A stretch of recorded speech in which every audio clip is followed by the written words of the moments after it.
Hey Kentucky, this is Josh Corman. Tonight, the discussion continues about how the state and the country handles the coronavirus, plus UK moves up in bracketology, and Mary Jo joins us from Nashville. All that and more is next on Hey Kentucky.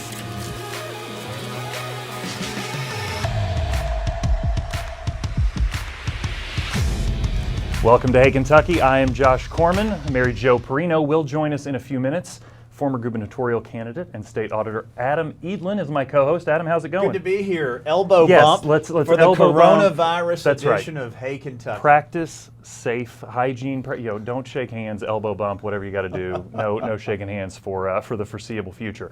And that's where we start. All of us, from politicians to business owners to school leaders, continue to try and navigate life during the coronavirus era, as the WHO labeled it a worldwide pandemic today. And today, Governor Beshear urged church leaders around the state to cancel services through this weekend to stem the spread of the virus. He also asks people to avoid crowds and for employers to allow staff to work from home whenever possible. Beshear made the announcements this morning while saying that the number of confirmed cases of COVID-19 stood at 8. Here's more from Kentucky's Commissioner for Public Health.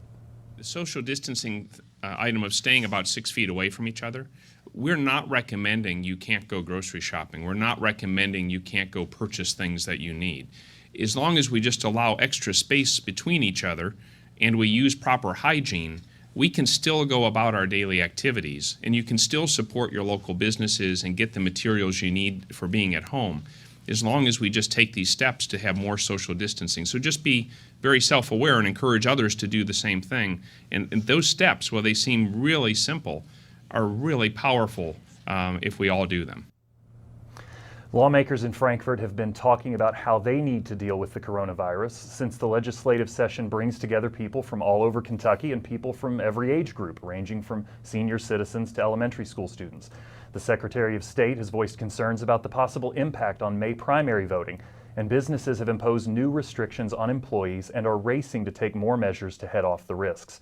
Lexington has also canceled events like the St. Patrick's Day Parade and Shamrock Shuffle 3K. Adam, obviously, like we said, everybody everywhere has got coronavirus on the mind. As you hear these precautions being delivered, how are you feeling about the state's response? Well, I think we need to look like recognize that this is a defining moment for this generation. We will tell our children and grandchildren about it in beating this virus, coming together, policing ourselves, using good hygiene is really important to making sure that we get through this. I don't think we need to lose our minds, but I do think we need to be aware. And I think, particularly at the governmental level, Josh, it's so important that this not be politicized, right? This can't be about attacking the president or the governor. This needs to be about how are we elevating healthcare professionals and other public health experts who are going to be able to communicate clearly to the public in words grounded in science. That's where I think we need to be. Well, and hopefully the precautions that are being given out, people listen to them, and like you said, we come together, we beat this thing. It's not going to go away anytime soon. Hopefully we're on the right track as far as that goes. Now let's talk about how Kentucky schools are dealing with the coronavirus. Many districts have the option of allowing students to learn from home. Some of them have taken advantage of that during this time. But leaders in Lexington schools are recommending against so-called NTI days, it's non-traditional instruction, because of a large number of students in poverty and those who need therapy or academic support. As of yesterday, the superintendent said health officials had told him there's no need to close schools, but detailed plans are in place to keep them clean and safe. On the college level, we've talked about Berea's decision to end the semester early. UK will remain open, but move instruction online or to other means from March 23rd through April 3rd. Louisville will extend spring break to March 17th and go to remote classes through April 5th. Western Kentucky is extending spring break to March 22nd. Again, another facet of society that's looking at ways to deal with this. Adam, we're seeing these responses from people all over the place. I think they're appropriate measures, and I think they'll only continue. I mean, wherever large amounts of people congregate, particularly live together, like on a college campus, and you and I are both parents, and I think this is something that every parent is concerned about. And I think discretion is the better part of valor. I think we need to have our leaders thinking through these completely. I thought the governor was very wise today to sort of set the expectation for school district leaders to at least have a plan in place in case we have to shutter our academic programs. Yeah, I think you're right. Discretion being the better part of valor. It's absolutely true that education is important and that these institutions and students have a lot riding on this time there, but at the end of the day, safety kind of rule. It has to rule in this moment. It has to rule the day. And I know that some of these measures seem like big deals, but they have to be there. And we jump from the state level to Washington. Kentucky's leaders have been weighing in there on the coronavirus. Senate Majority Leader Mitch McConnell is urging Democrats and Republicans to work together to fight it. McConnell says as President Trump looks for ways to combat the virus and its impact on the economy, lawmakers need to put aside their differences. This virus does not care about partisan divisions. This disease poses a challenge, no question. But our nation is strong, we are well equipped, and we have overcome far greater challenges before. As the Vice President put it yesterday, we're all in this together.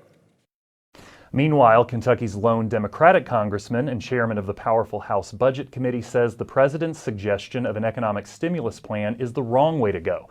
John Yarmuth is among House Democrats who opt instead for a plan that would offer free coronavirus testing and expand paid sick leave and food security for school children and the elderly.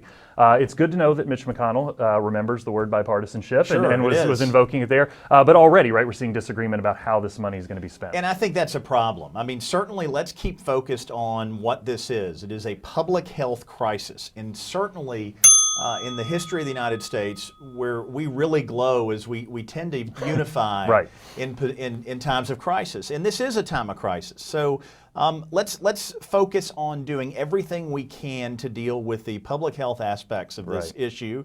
And then certainly there is room for debate and conversation about how to deal with the economic impact of this, which it most assuredly will have. Yeah, well, and let's hope that debate doesn't go on too long, that people Correct. can make a decision, because whatever these protocols are that need to happen, they need to get in place sooner rather than later. Exactly. Now, meanwhile, we have learned that the coronavirus will have a major impact on the NCAA tournament. As we tape today, there was late-breaking news that the NCAA is recommending against sporting events open to the public. A statement from an advisory panel read in part, "We do believe sport events can take place with only essential personnel and limited family attendance, and this protects our players, employees, and fans." Adam, it feels like we were waiting for this shoe to drop, and now it happened right here while we were filming. Absolutely, I mean, yeah. This is the hot take of the day, folks, while it happens. I would say this underscores the severity of the situation. Right. Certainly the NCAA didn't want to do this. Oh, of course, but yeah. given the fact pattern, they made a decision. I think we all need to respect that. I think it certainly will impact how the game is played. And it's going to be something that history records, right? I think history will record two things from this. One, how it upset society. Yeah. And two, I think there'll be a baby boom in about 9 months. There may be, this will feel a lot like the SEC Tournament Championship in 2008 after the tornado, where it was played in Georgia Tech's gym. And it was super creepy, and we lost. It is. Yeah, none of those things I want to repeat. I'm fine with the no fans in the stands as long as the result for UK doesn't quite go the same way, but I think you're exactly right. It underscores how serious it is, and you're right, history will look back at this and point out what a big deal it was to have something like this happen. Staying with basketball, it seems that Kentucky's big comeback in their final game of the regular season improved their outlook for March Madness. ESPN's Joe Lunardi moved UK to the East region in his latest bracketology, but he presented a favorable path to the Final Four. Lunardi's bracket has Dayton at the top and Kentucky second, followed by Maryland, Butler, Michigan, Illinois, Rutgers, and Florida.